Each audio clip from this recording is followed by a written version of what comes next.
Assalamualaikum warahmatullahi wabarakatuh. Di sini saya Safa Tasya Kamilati. Saya akan mempresentasikan mengenai sejarah peradaban Islam tepi. Nah, Islam sebenarnya tidak hanya tersebar di Timur Tengah, tetapi juga di tempat-tempat terjauh seperti Sub-Sahara, Afrika, Tiongkok, dan Asia Tenggara, yang juga memiliki kisah berharga yang sering terabaikan.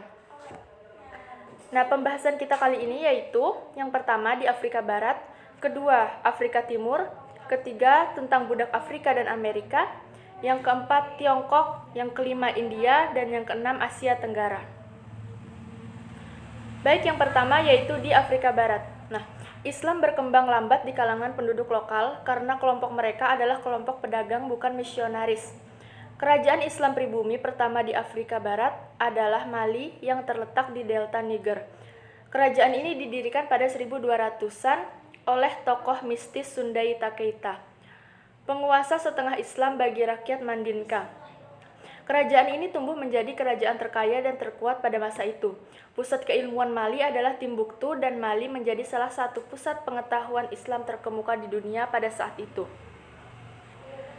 Yang kedua yaitu di Afrika Timur. Islam berkembang melalui jalur perdagangan di sepanjang pantai Samudra Hindia di Afrika.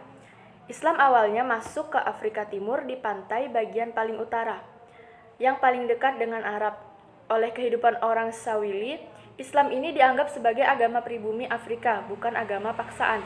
Nah, di sini budaya yang dikembangkan berdasarkan karakter wilayah dan dimodifikasi agar sesuai dengan hukum Islam, tetapi tetap tidak kehilangan pengaruh dari beragam masyarakat. Semuanya diikat dalam satu keyakinan yang sama.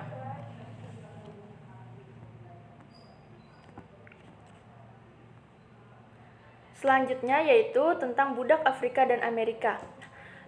Pada awal penyebaran agama Islam di Amerika adalah ketika orang-orang Afrika kulit hitam dijual oleh raja Afrika lokal kepada pedagang budak Eropa.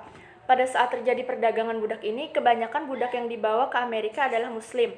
Nah, di Amerika, budak Afrika Muslim ini mempunyai keuntungan yang tidak diterima oleh budak lainnya. Contohnya terjadi di negara bagian Bahlia, Brazil. Ulama Muslim yang dibawa ke Brazil sebagai budak memanfaatkan pengetahuan dan posisi kepemimpinannya di kalangan Muslim yang cukup besar untuk meredakan pemberontakan melawan tuannya.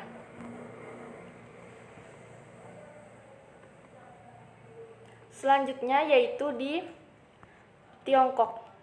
Asal mula Islam di Tiongkok dapat ditelusuri sejak masa Khalifah Utsman bin Affan. Nah, beliau ini mengirim sahabat yang masuk Islam sejak awal, yaitu Sa'ad bin Abi Waqqas sebagai duta ke dinasti Tang sekitar 650 Masehi. Nah, jadi pada tahun 700-an kehadiran permanen Islam itu baru dirasakan di Tiongkok. Muslim Tiongkok yang paling terkenal hingga saat ini adalah Zheng Zhengho yang menjadi salah satu penjelajah terbesar. Jadi ia ini adalah seorang Hui dari wilayah Yunan di selatan. Zheng He ini disukai pemerintah Ming dan ditugasi memimpin armada kapal harta karun. Selanjutnya yaitu di India. Nah, kehadiran bangsa Turki di dunia Islam mendorong kekuatan Islam lebih jauh ke India. Mahmud dari Ghazni, Sultan Turki yang pertama kali memimpin ekspedisi militer ke pedalaman India. Nah, Mahmud dan dinasti Ghaznavid yang didirikannya telah meletakkan dasar-dasar penaklukan Islam di India pada saat itu. Jadi para tentara budak yang kemudian dibuat oleh dinasti Ghurid di India akhirnya berhasil menggulingkan tuannya dan mendirikan dinasti sendiri, yaitu Kesultanan Delhi. Nah, Kesultanan Delhi ini memberikan perlindungan entitas politik Islam untuk benar-benar menyebarkan Islam hingga ke pedalaman penduduk India. Selanjutnya yaitu di Asia Tenggara. Nah, setelah Islam memantapkan diri di kalangan penduduk pantai di India, terbukalah peluang bagi pedagang dan pendakwah yang tinggal di India untuk menyebarkan pengaruh baru Islam ke Asia Tenggara. Namun Islam mulai menyebar di kalangan penduduk lokal Kepulauan Melayu melalui penguasa Muslim yang telah terlebih dahulu memeluk Islam.